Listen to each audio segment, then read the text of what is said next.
Olá pessoal, boa noite, tudo bem? Sejam bem-vindos, né, a mais uma aula aberta da LASE, a Liga Acadêmica Sergipana de Imaginologia. Eu sou Regino Fonseca, sou o atual presidente da Liga, e temos o prazer hoje de estar com a doutora Tamara Rocha. Eu vou apresentar a doutora Tamara rapidinho para vocês. A doutora Tamara, ela é médica pela Universidade Federal de Sergipe, tem residência médica em radiologia e diagnóstico por imagem, especialização em neuroradiologia e mestrado em neuroradiologia pela USP de, perdão, É de de, Ribeirão. isso, de Ribeirão Preto, perdão. Então, obrigado, doutora Tâmara, por estar aqui, né? A gente sabe que sua agenda é bem corrida, né? E, é, esse conteúdo vai ser bem apreciado, né, pelo pessoal aí da liga que está começando agora e pelos interessados, né, que vão poder assistir aí essa gravação. Então, obrigado mais uma vez e a casa é sua. Eu que agradeço o convite. Peço desculpas que não consegui cumprir com o compromisso na data prevista, né? Mas estava sem internet em casa e depender de internet de celular para poder apresentar uma aula, eu ia ficar um pouco angustiada. Então, assim, é isso que você já falou. Eu sou médica radiologista, formei na UFES, fui para Ribeirão, fiz residência de radiologia geral, depois fiz o R4 de neuroradiologia e o mestrado também em neuroradiologia. E aí, quando vocês entraram em contato comigo, vocês pediram para a gente falar um pouco sobre tomografia computadorizada de crânio. Como eu achei que a gente ia ficar falando muito, a gente na verdade ia correr o risco de ou falar muita coisa ou falar muito pouca coisa de um tema só. Então, eu tomei a liberdade de dar uma mudada no tema da aula, mas a gente vai falar de tomografia de crânio, certo? Eu vou compartilhar minha tela com vocês e caso vocês não consigam ver, aí vocês me dão um toque, tá certo?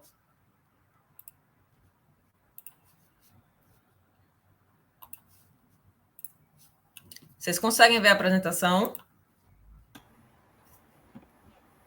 Ainda não. Vamos ver se vai aparecer.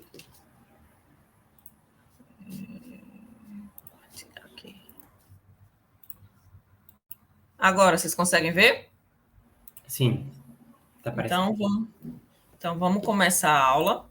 A gente vai falar hoje, na verdade, a gente vai conversar hoje sobre as noções básicas de neuroradiologia. E aí, quando a gente fala em noção básica de neuroradiologia, sempre vai entrar um pouco de neuroanatomia, porque a gente tem que conhecer o que é que a gente está estudando para poder identificar o que é normal e assim que a gente vê alguma alteração na imagem, saber que aquilo não é o normal, né? Então, a gente tem que ter alguma noção de neuroanatomia, vai falar sim de tomografia, vai falar alguma coisa de ressonância, porque são métodos complementares e são métodos assim que na neuroradiologia a gente utiliza muito a ressonância. Vai falar um pouco lá no final sobre um método que a gente usa bastante em criança, sobre indicação de exame na neuroradiologia e sobre alguns parâmetros técnicos também, tá bom? Então, para a gente começar, a gente vai dividir, vai separar aqui em duas definições que tem que estar na nossa cabeça, né? Nossa cabeça, que é a neuroanatomia e a neuroradiologia.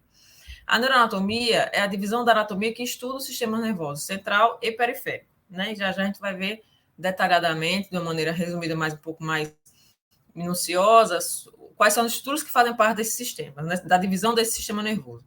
E a neuroradiologia é a divisão da radiologia que estuda o aspecto de imagem das doenças do sistema nervoso central e periférico e também estuda afecções de cabeça e pescoço, certo?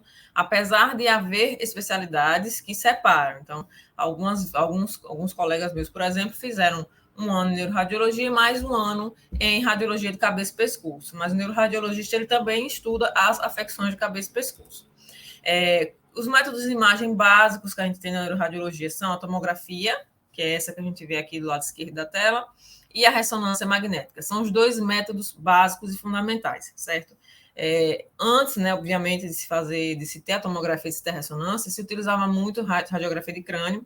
Ainda hoje se faz em algumas situações, em alguns locais acabam pedindo radiografia em trauma, porque não tem tomógrafo, ou então em criança, para ver sinusopatia, mas, assim, a maioria das vezes é a tomografia, né, que vai estar disponível e que vai ser o método que vai dar mais informação para a gente.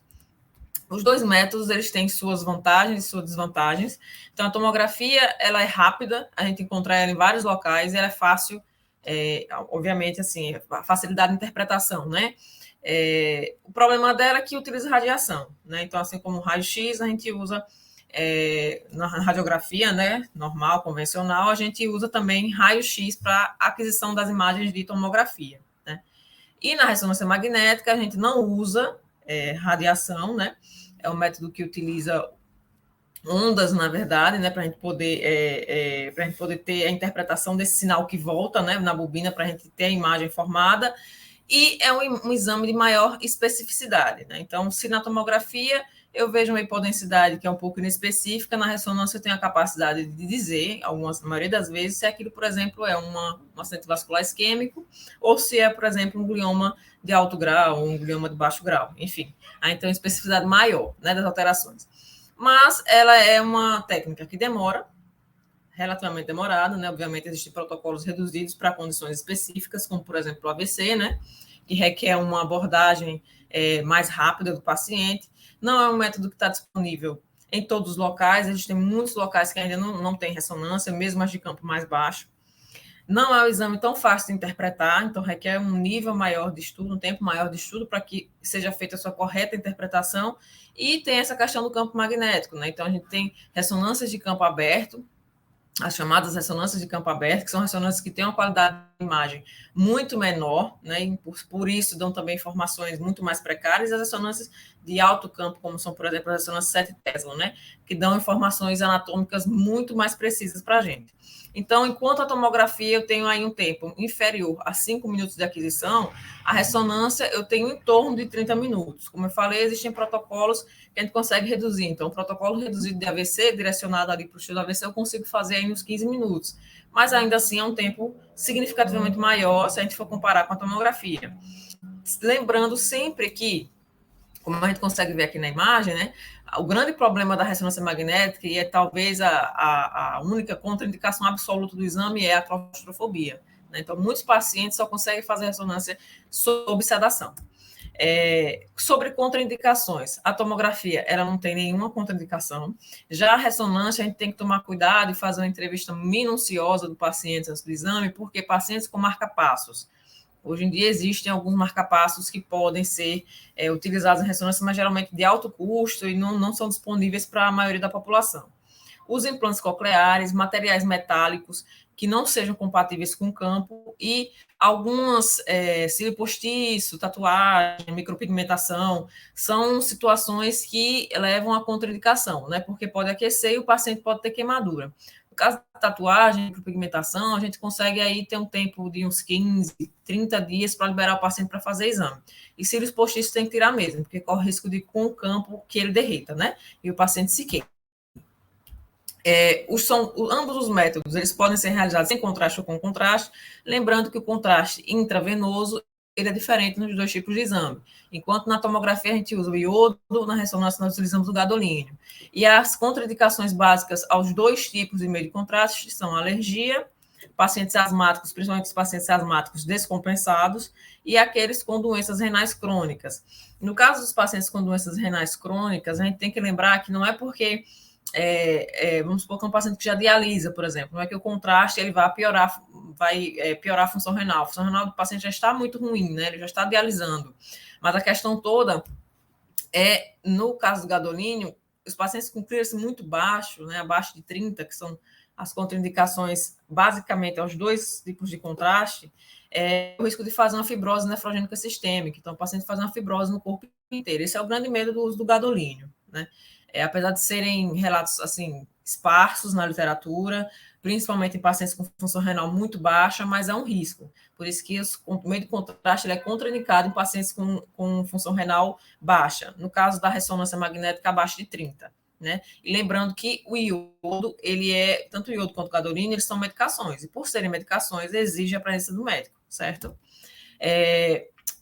Ambos os meios de contraste, eles aumentam a especificidade do método. Então, enquanto aqui, desse lado, a gente tem uma tomografia computadorizada, sempre que a gente tem duas estruturas, vale a pena a gente comparar os dois lados, né? Então, aqui nós temos os seios cavernosos. Enquanto aqui eu consigo ver que existe uma expansão do seio cavernoso esquerdo, que fica um pouco indefinida, não sei se isso é uma lesão vascular, não sei se isso aqui é uma lesão expansiva, sei lá, um meningioma, porque ali passa muito nervo, né? Não sei se é alguma alteração de superfície de revestimento cerebral, de alguma meninge. A gente injeta o contraste, consegue ver, né? Consegue ter uma delimitação, uma definição melhor. Por exemplo, aqui eu consigo ver que é um aneurisma fusiforme de carótida, né? Então, aumenta a especificidade. Igualmente, a ressonância. A ressonância aqui, a gente tem uma ressonância de ossos temporais ou mastoides, ou ouvidos, né? Depende do como aí libere o plano ou pedido, e a gente consegue ver um pontinho de realce aqui intracanalicular, que pode, por exemplo, no paciente que tem zumbido crônico, corresponder a um chivanoma intracanalicular, né? Então, coisas muito sutis que, sem contraste, eu não consigo definir. Então, é uma coisa que sempre perguntam. Às vezes vem um pedido que não tem especificando se o exame é com contraste ou não. E aí eles chegam lá para a gente perguntar, doutor, eu libero com ou sem contraste? Eu falo, depende, né? Nunca dá para dizer se o exame ele vai ser feito sem contraste, antes que ele seja feito. Porque pode ser que eu veja alguma coisa, até no exame normal de uma cefaleia, no exame normal do dia a dia, né? Que a gente pega muita cefaleia no pronto-socorro, que na maioria das vezes não tem alteração tomográfica, né? Mesmo nesses exames, que rotineiramente eles vêm sem alteração, não tem como eu garantir que naquele caso específico ele não vai precisar de contraste.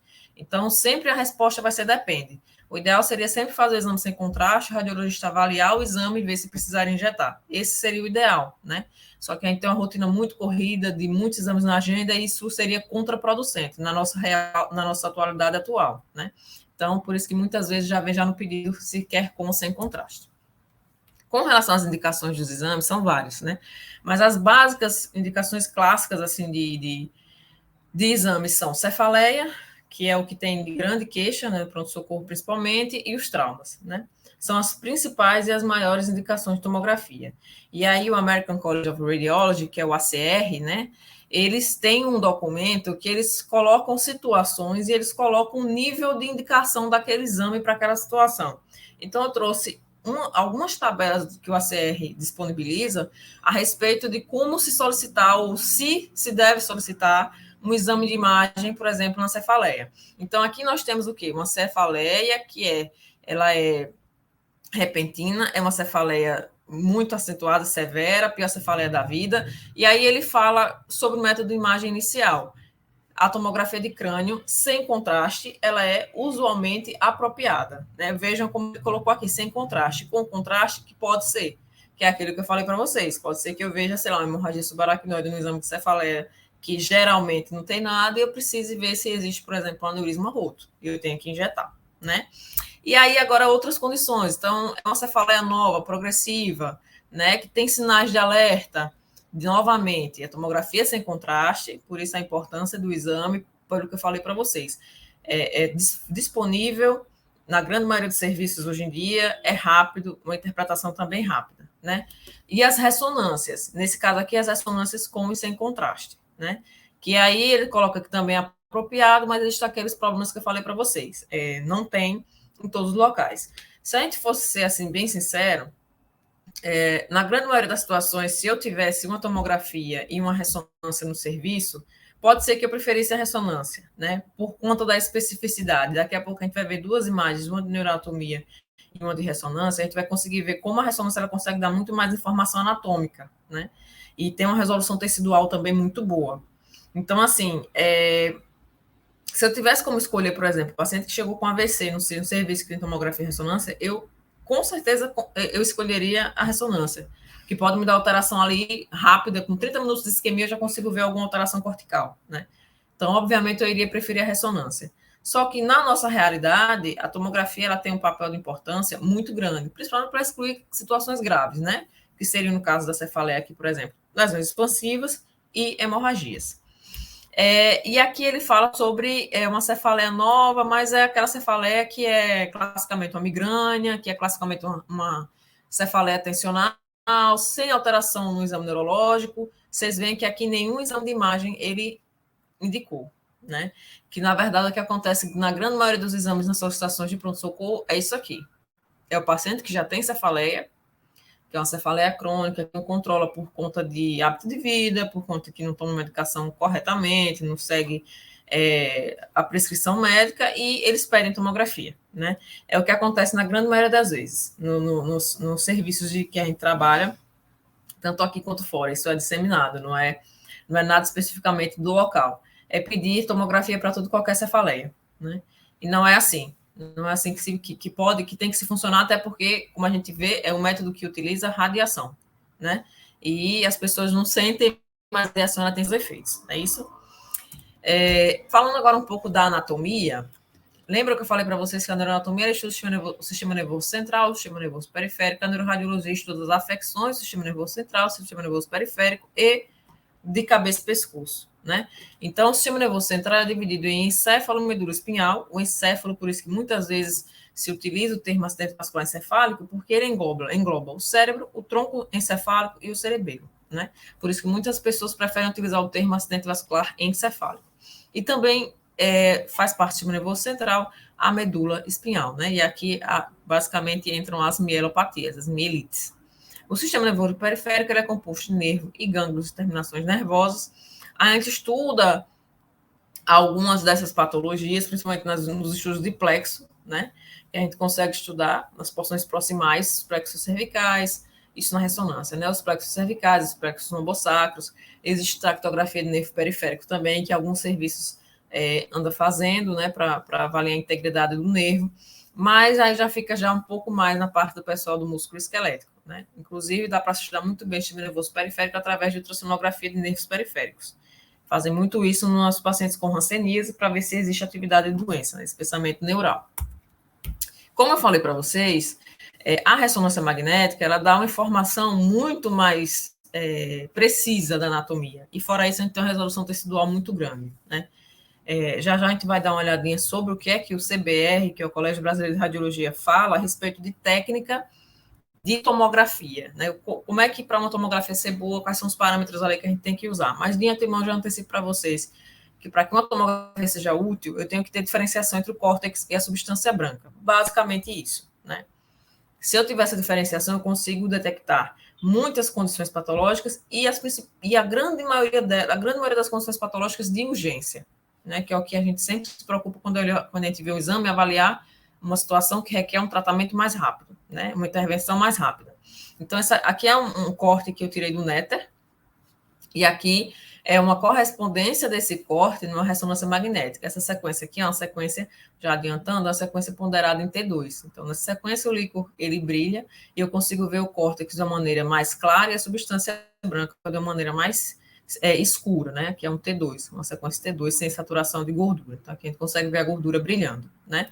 E a gente consegue ver com detalhes a anatomia. Então, aqui eu consigo ver o plexo coroide, eu consigo ver bem a foice, consigo ver, delimitar bem o córtex, o seio venoso. Então, eu consigo ter muito mais resolução tecidual, né? Com relação aos parâmetros técnicos da tomografia, o CBR, ele fala o que é que tem que ter de mínimo, né, ali para a gente poder dizer que aquela tomografia ela tem que estar adequadamente, né, tecnicamente falando. Então, a gente tem que se estender da base do crânio ao vértex. A maioria das vezes a gente pode não precisar do contraste. Se for injetar, usa de 1 a 2 ml por quilo, mas existem alguns protocolos que usam um valor fixo de contraste até certo peso e outro valor fixo de contraste acima daquele peso, né? Principalmente hoje que a gente está com uma escassez de meio de contraste, eu acho que você já deve ter visto aí na mídia, a gente está com escassez de meio de contraste no mundo, não é só no Brasil, não é só em Sergipe, então a gente anda utilizando cada vez menos contraste, não que isso vai prejudicar a qualidade do exame, mas que a gente consiga ter um exame diagnóstico, mas utilizando menos contraste, né? Pode ser injetado na mão, os exames de crânio, o contraste ele pode ser injetado na mão, não precisa ser necessariamente injetado em bomba injetora, né? O que também já facilita, porque muitos locais, principalmente aqui em Sergipe, públicos, não tem bomba injetora. Não precisa ter controle de bolos, a gente pode fazer a fase pré e pós-contraste. Em criança, se possível, fazer só a fase pós-contraste e sempre reduzir os parâmetros ao mínimo possível dali do exame, né, para a gente poder expor menos aquela criança à radiação que tem uma vida inteira aí pela frente, a gente não sabe quantos exames que ela vai precisar fazer e quanta radiação mais ela tem que se expor, né?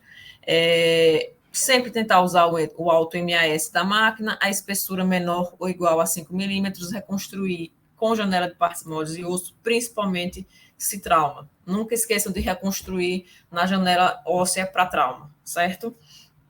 Como falei para vocês, a pediatria a gente vai usar o mínimo do aparelho, a documentação no papel e sempre lembrar de algumas principais variações de protocolo, que nesse caso seria principalmente a angiotomografia. E aí, na angiotomografia de crânio, sim, a gente tem que usar bomba injetora, pelo menos 3 ml por segundo de velocidade, checar a qualidade da reconstrução multiparamétrica, ver se a gente consegue fazer aquela sequência que é de espessamento dos vasos, que a gente vai ver daqui a pouco, que é a máxima intensidade de projeção, né? Que auxilia bastante a gente na interpretação do exame, certo? Então, essas são as janelas básicas de tomografia, são exemplos de tomografia que são tecnicamente corretas. Então, a gente consegue ver aqui na janela de partes moles. Eu consigo aqui diferenciar o córtex, que é essa estrutura que na tomografia tem uma densidade um pouco maior. A gente vai ver daqui a pouquinho também as densidades clássicas e básicas de tomografia, e a substância branca, né, que fica um pouco mais escura aqui no exame. Então, se eu tiver uma tomografia que me dá isso aqui, que eu consigo diferenciar o que é córtex e substância branca, eu já consigo resolver aí, vamos dizer, no mínimo 85% dos problemas, né? E aqui a janela de osso, que é uma janela que a gente fala que é um filtro mais duro e que a gente consegue ver bem, principalmente as fraturas, né? Essa reconstrução aqui é a reconstrução 3D. A gente usa, às vezes, quero ver se realmente esse aumento aqui de partes moles no paciente com trauma hematoma subgaleal. Então, faz um 3D ali com partes moles, janelado em partes moles, para ver se realmente ela é hematoma subgaleal. Ou então, eu estou na dúvida se isso aqui não é uma fissura, se isso aqui é uma fratura, faz uma reconstrução 3D para osso, né? Auxilia muito, principalmente em criança, que é isso aqui, ó. Em criança, a gente consegue ver bem, não só em trauma, mas também nas craniosinostoses, né? Que é quando as crianças elas apresentam o fechamento prematuro das suturas.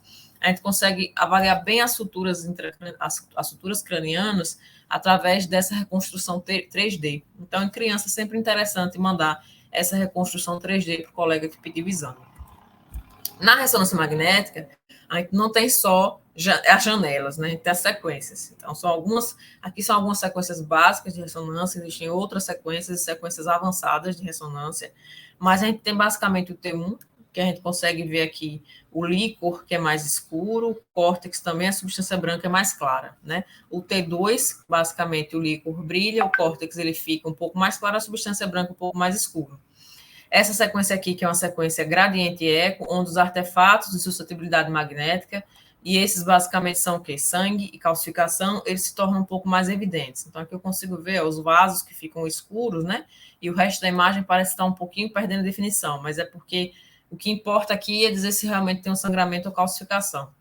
A difusão é uma sequência ecoplanar, muito útil nos AVCs, porque ela é uma sequência que estuda a movimentação das moléculas de água. Então, numa paciente com AVC, por exemplo, que essa movimentação ela é restrita, a área de AVC ela brilha, né? No mapa, que nesse caso aqui é o mapa de ISO, DWI, e fica escura no mapa da DC, né? A sequência FLAIR, que na verdade é uma sequência que muitas pessoas chamam de T2 FLAIR, porque é uma sequência T2 que a gente satura o líquido livre, então o líquor fica escuro. E o T1 com contraste, a gente consegue ver contraste nas estruturas venosas, né? Que eu, como falei para vocês, e muitas vezes aumenta a especificidade, sim, diagnóstica do método. Então sempre ressonância vai ser melhor. Eu sempre tenho que pedir só ressonância. Não, né? A tomografia tem um papel muito importante, principalmente na avaliação óssea. Muitas pessoas não gostam de usar, por exemplo, só o T1 da ressonância, que é uma sequência boa para ver o osso, né? Para avaliar patologias ósseas, é uma sequência muito boa, mas muitas pessoas preferem complementar com a tomografia. Então, aqui eu tenho uma ressonância T1 com contraste, que eu vejo o espessamento da PAC meninge e uma formação nodular extraxial comprimido parênquima com uma hiperostose, né? Aí muitas pessoas, às vezes, ficam só na ressonância e ficam isso aqui como meningioma, outras pessoas preferem, por exemplo, fazer a tomografia como meningioma, no caso em placa, ou que não tem um componente ósseo, outras pessoas preferem fazer a tomografia para ver se não existe um componente intraósseo também desse meningioma, né? E aqui a gente consegue ver que é só uma hiperostose, que não tem tanto componente neoplásico intraósseo, né?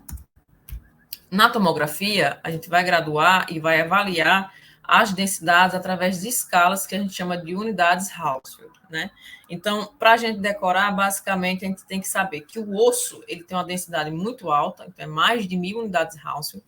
O ar tem uma densidade muito baixa, menos que 1.000. A gordura fica ali entre menos 30 e 70. líquido, no geral, 0. E aqui é hemorragia, que vai variar de mais 65 a mais 95, a depender do tempo.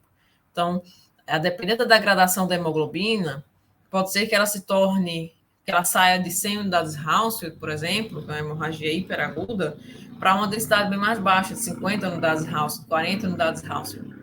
A depender do tempo de evolução da hemorragia, ela vai diminuindo a densidade. Isso é bem importante para a gente avaliar a evolução de muitos AVCs e até para diferenciar uma hemorragia já subaguda tardia, uma hemorragia crônica, por exemplo, de outra lesão expansiva, né, que às vezes se muda.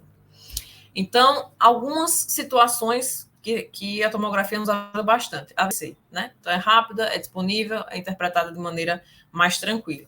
E esse AVC ele pode partir desde uma alteração extensa e super evidente, igual essa aqui. Então, eu consigo ver uma extensa hipodensidade, né, córtico subcortical, acometendo praticamente todo o hemisfério cerebral esquerdo, cerebral anterior e cerebral média, que basicamente é isso que a gente avalia na tomografia, os territórios arteriais acometidos, e já com algumas áreas de hiperdensidade de permeio, que pode ser transformação hemorrágica. Às vezes é desse jeito, bem escancarado. E às vezes é uma alteração bem tênue, como esse lado. Como eu falei, sempre que a gente tem duas estruturas, a gente compara os dois lados. Aqui eu consigo ver bem a fita da ínsula, né? Então, eu consigo ver que aqui tem córtex, aqui tem substância branca. Desse lado, eu vejo que tem uma área que eu perdi essa definição. O córtex e a substância branca, eles não são tão mais separados. Então, esse aqui é o clássico sinal da fita insular no AVC precoce, né? E no caso do AVC hemorrágico, como falei para vocês, aqui, se por acaso existe alguma dúvida, porque às vezes também tem uma coisa, às vezes, quando a gente está lá na máquina, a gente consegue ajudar fazendo o exame, a gente consegue ajudar o colega que às vezes tem alguma dificuldade de saber se aquilo é uma classificação, por exemplo, de foice cérebro, se aquilo ali é uma hemorragia, então vai lá, põe um ROIzinho, mede a densidade, vê se aquilo ali está mais para 1000 ou está mais para 100, né? Que é no caso do sangue, e aqui a gente consegue ver bem a evolução da hemorragia, depende da densidade, a evolução da densidade da hemorragia depende do passar do tempo.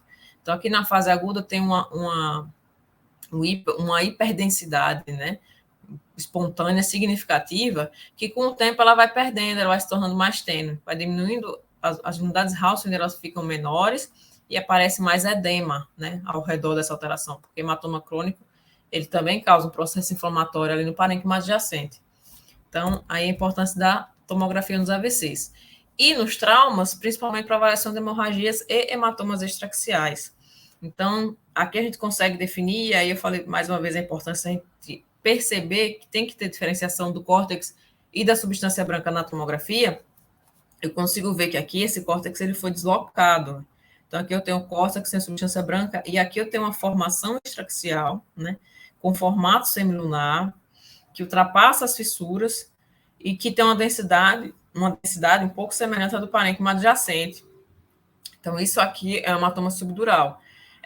Não está tão denso. Será se isso aqui não é hematoma subdural agudo? Depende, pode ser, né? A depender do hematócrito do paciente, o hematoma subdural e as hemorragias agudas, elas não são tão hiperdensas, né? Então, isso aqui a gente consegue ver hematoma subdural, está comprimindo o parênquima, exercendo moderado efeito compressivo, reduz os sulcos e desvia as estruturas centromedianas contralateralmente.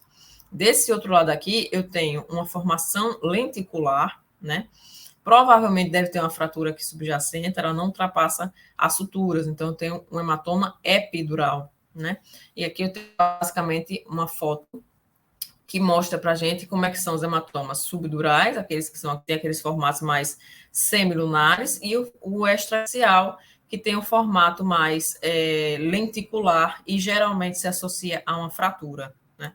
E aqui um gráfico que mostra a redução, né? Então, na fase aguda, a hemorragia se aproxima aqui basicamente das 100 unidades Hounsfield e vai caindo a densidade ao decorrer da evolução do tempo de hemorragia, e quando se torna crônico, chega a quase densidade de líquido. Quando a gente estuda, quando a gente fala de AVC, né, também, basicamente, na maioria dos serviços que tem como fazer angiotomografia, a angiotomografia está no protocolo, né? Principalmente se for um exame, entre aspas, normal, porque eu não consigo ver grandes alterações de parênquima, né? Mas, às vezes, eu faço uma angiotomografia para avaliar os vasos e eu consigo ver, por exemplo, um fechamento de artéria, fechamento de segmento proximal de uma artéria ali do polígono de Willis, que, se eu tratar, eu consigo mudar drasticamente a evolução do quadro do paciente e melhorar bastante a morbidade dessa doença, né? Então, quando a gente avalia um paciente com AVC, a gente foca muito nessa área aqui, que é a área dos grandes vasos, né, dos segmentos proximais, porque são as áreas de intervenção. Então, a gente tem aqui a carótida, que dá bifurcação para cerebral médio e cerebral anterior, e aí tem o segmento M1, segmento M2, segmento A1, segmento A2, as comunicantes anteriores, que a gente olha muito, paciente com hemorragia subaracnoide, porque é um local de aneurisma, bifurcação do cerebral médio também é local de aneurisma, origem de comunicante posterior também é local de aneurisma. A gente tem a artéria basilar, né? Então, as vertebrais se unem na artéria basilar, e aí da basilar, a maioria das vezes, quando existe variação da anatomia, emergem as artérias cerebrais posteriores, que são os responsáveis pela irrigação do território posterior, e basicamente, quando existe algum acometimento dessas estruturas vasculares, o paciente tem sintoma de território posterior, então é tontura, é vômito, alteração de tronco, disfagia, né? São alterações que a gente já consegue focar de uma maneira mais específica para a circulação posterior. Nas imagens, essa sequência aqui são aquelas de MIP que eu falei para vocês, que sempre tem que checar, né, ver se realmente o MIP ficou bom, se ele não ficou tremido, se ele não ficou com artefato, porque isso pode interferir na interpretação e gerar dúvida se existe uma estenose, se existe uma obstrução, se existe um aneurisma de verdade, né? Então, aqui a gente tem uma reconstrução de tomografia, plano nos cortes axial, coronal e sagital da tomografia, e embaixo são sequências de ressonância numa técnica que chama TOF. Nessa técnica TOF, eu não utilizo contraste, eu utilizo o tempo de fluxo do sangue no vaso para poder captar o sinal, né? Então, é uma sequência que vocês podem ver, né, que existe uma correlação, que a gente consegue avaliar bem os vasos e que ajuda bastante, principalmente naqueles pacientes que a gente viu que tem contraindicação no meio de contraste, né? Porque senão todo paciente que não pudesse injetar contraste, ele nunca poderia fazer um estudo angiográfico, né? Seja ele por imagem ou por catéter, que aí utiliza ainda mais contraste do que o que a gente utiliza na nossa rotina não invasiva, né? Então, aqui a ressonância a gente consegue ver e avaliar bem as estruturas vasculares também, e isso aqui também é MIP, certo? É máxima intensidade de projeção. A gente consegue aqui, só para ter uma imagem mais aproximada ali para a gente ver a anatomia, consegue ver as artérias cerebrais médias, a bifurcação das artérias cerebrais médias, aqui uma artéria cerebral, um segmento A1, que pode ser hipoplásico, né? Não necessariamente seja estenose, as cerebrais posteriores, a artéria basilar com a vertebral dominante, que é uma variante da normalidade. Então, aqui a gente consegue ver a riqueza de detalhes, né? No estudo angiográfico do crânio não invasivo, que é o melhor, né? Que não precisa invadir o paciente para poder avaliar as estruturas vasculares. E essa aqui é a vascularização que a gente estuda, né? Quando o paciente chega lá, a gente tenta ver se aquela hipodensidade ela comete um desses territórios, porque é isso que leva a gente a suspeitar de um AVC. Então, porque senão sempre ficaria a dúvida se aquilo é um AVC, se aquilo é uma neoplasia, por exemplo, né? Ou um processo inflamatório infeccioso. Então, basicamente, é avaliar se aquela alteração, se aquela hipodensidade, ela comete algum desses territórios, cerebral anterior, que é quem irriga a grande parte ali do nosso parênquima, cerebral média, que é quem irriga grande parte do nosso parênquima, cerebral posterior, cerebral anterior. Então, a gente procura os territórios de distribuição de acometimento vascular para que a gente conclua, né? No nosso laudo, não. Compatível com infarto cortical agudo em território de cerebral média esquerda, sem hemorragias associadas, por exemplo, né? Então, é isso que a gente procura para poder colocar no nosso laudo. Aqui eu trouxe para vocês um modelo de laudo, um exemplo, na verdade, de como a gente descreve, né? Então, chegou lá um paciente em avaliação complementar por cefaleia. A gente já sabe que quem pediu o exame para isso quer saber se existe ali um tumor ou se existe, por exemplo, uma hemorragia subaracnoide, né? Ou se existe um hematoma extraaxial. O paciente idoso faz, às vezes, subdural crônico que agudiza. Então, a gente sabe que ele quer saber se existe hemorragia ou se existe ali, por exemplo, uma lesão expansiva. Então, na conclusão, a gente, sei lá, um paciente que estava tudo normal, na conclusão, a gente coloca que o exame não tem alterações significativas. Eu falei conclusão, mas eu prefiro não usar esse termo, prefiro usar o termo opinião, certo? Opinião, impressão, que na verdade todo laudo é uma impressão de quem está o interpretando, é uma opinião de quem o está interpretando, né? Não fecha nada naquele momento, porque nós sabemos que os exames de imagem são exames complementares, que precisam ser unidos com outras informações clínicas, com outras informações laboratoriais, para que a impressão diagnóstica final seja dada. Por isso que eu não gosto de usar o termo impressão diagnóstica ou conclusão, porque parece que finalizou ali, né? E a gente conclui que existe a ausência de lesões expansivas, porque é isso que ele queria saber, hemorragias recentes. Eu trouxe esse modelo só para trazer para a gente uma coisa. Toda vez que a gente tem um problema para resolver, ou você coloca logo na primeira linha do laudo, por exemplo, outra situação, é um tórax. É um tórax que pediu um exame para ver se tinha trauma de arcos costais, certo? Então, a primeira linha que você pode colocar é a ausência de fraturas em arcos costais, porque isso já sana a dúvida do colega, né? E na conclusão, você pode colocar exame sem evidência de lesões ósseas traumáticas agudas, por exemplo, né? É só para dizer como a gente tem que tentar ser um pouco mais direcionado para a gente poder agilizar, né? Na verdade, aqui sempre a intenção é sempre agilizar para o paciente, sempre adiantar o lado para o paciente, né? E às vezes, quando a gente dá um laudo um pouco mais direcionado, respondendo diretamente a pergunta do colega, a gente consegue que isso aconteça. Tanto tomografia quanto ressonância, quando a gente faz a aquisição, por exemplo, da cabeça, pode ser que a gente pegue um pouco de colo cervical, um pouco de seios da face. Então, sempre existem achados adicionais de coluna, achado adicional de tireoide, que acaba pegando um pouquinho. Então, sempre também ficar atento a alguns achados adicionais, porque muitas vezes esses achados adicionais são até mais importantes e que podem justificar a solicitação do exame, né? Que não necessariamente está ali no crânio, mas está ali na coluna cervical, no seio da face, na tireoide, né? Ou alguma lesão óssea de coluna, por exemplo. Então, isso, às vezes a gente tem que ficar de olho em coisas além, né, do campo ali que a gente fica, porque às vezes fica muito direcionado. Pedir o crânio, vou olhar o parênquima, vou olhar o cérebro, tronco cerebral, cerebelo, e acaba esquecendo das estruturas ao redor, né? Da face, do pescoço. Então, sempre ficar de olho. Que às vezes até quando você vê uma alteração no pescoço, você desce um pouquinho mais, você vê uma alteração na face, você corta um pouquinho mais, né? Para a gente poder tentar, assim, fechar o máximo que a gente puder, né? No laudo, evitar o exame, outro exame, né? Outra radiação, ou então esperar fazer uma ressonância que demora mais. Então, aqui são os achados adicionais, o exame de face, que eu acabei vendo uma hipodensidade ali, córtico subcortical na região frontal. Então, esse paciente ele tem que ou fazer uma ressonância direcionada do crânio ou vai direto para uma ressonância. Uma tomografia do crânio ou vai direto para uma ressonância, né? Mas é um achado adicional importante que não pode passar batido. E, por último, eu trouxe aqui para vocês um método de imagem que a gente usa bastante em criança, que é muito importante falar, porque criança, principalmente os recém-nascidos, que tem fontanela aberta,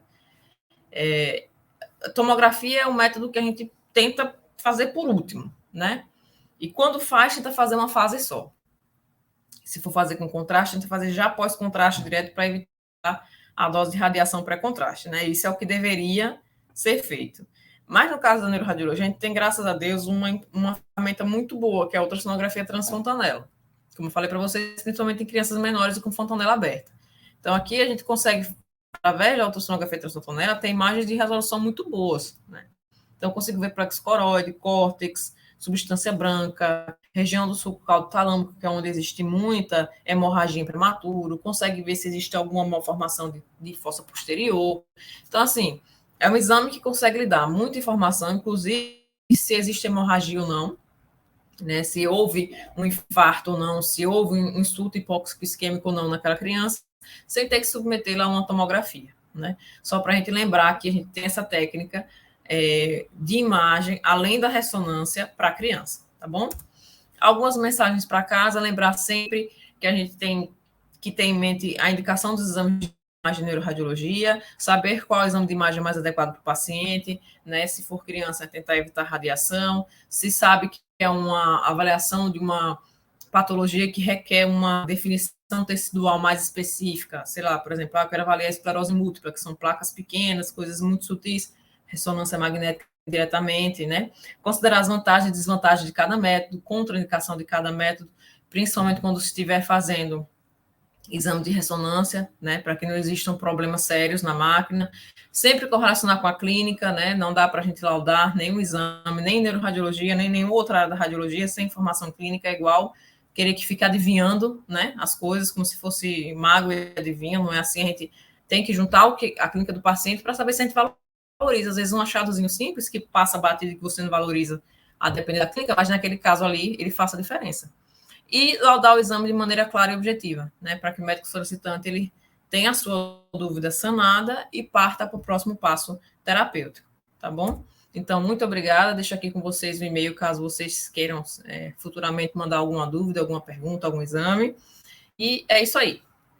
Fico aberta agora às perguntas, caso existam.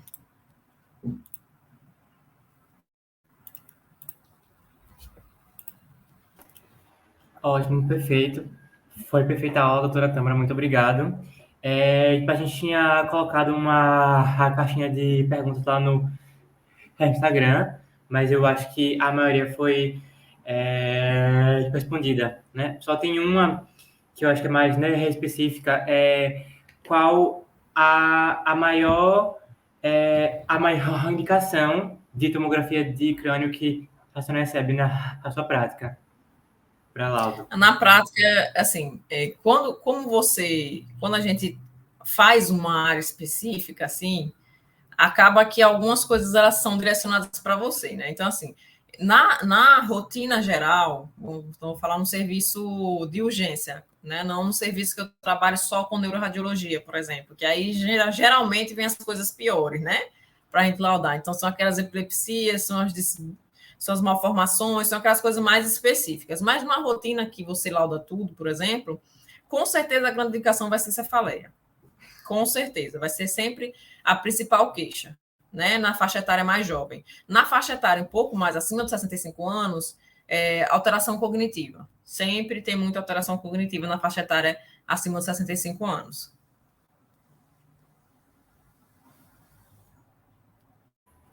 Ótimo, perfeito.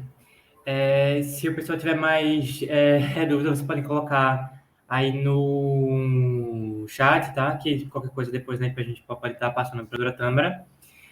Eu queria agradecer a presença, né, de quem pode estar aqui e de quem está, né, assistindo, claro, posteriormente essa gravação.